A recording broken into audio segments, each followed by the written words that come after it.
दोनों देखिए, दोनों लोकतंत्र के प्रतीक नहीं है, दोनों राजतंत्र के प्रतीक है।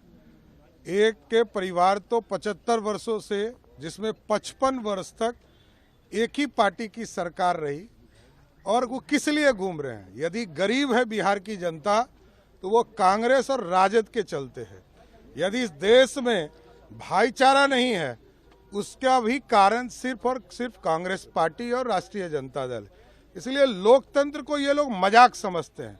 बिहार घूम रहे हैं तो बिहार की सड़कें देखे, बिहार की बिजली देखे, बिहार की पूरी अर्थव्यवस्था बदली उसको देखे, बिहार में सुशासन है इसको देखे।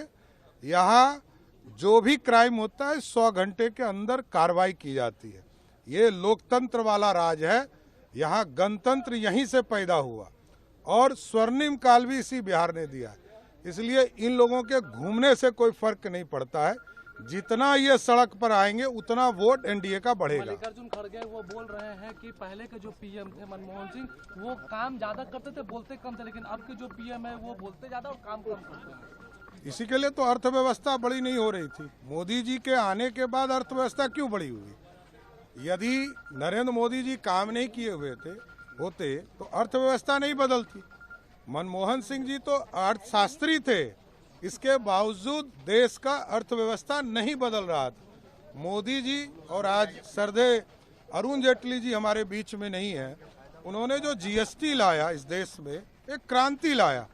अभी तो जीएसटी में बड़े फैसले भी आदरणीय मोदी जी के निर्देश पर होने जा रहा है। तेजस्वी यादव एक लास्ट सवाल है, तेजस्वी यादव कह रहे हैं कि एनडीए का फुल फॉर्म है नहीं देंगे अधिकार। देखिए, एक चीज समझिए, मैंने कहा कि राजतंत्र वाले को समझ में नहीं आएगा, लोकतंत्र के लोगों को समझ में आएगा।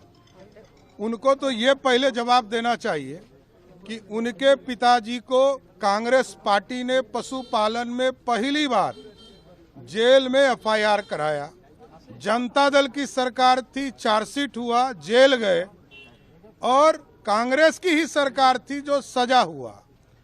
तो अब तो उनको एक जवाब देना है ना कि जिसके साथ घूम रहे हैं उनके पिताजी को उन्हीं लोगों ने जेल में डाला है।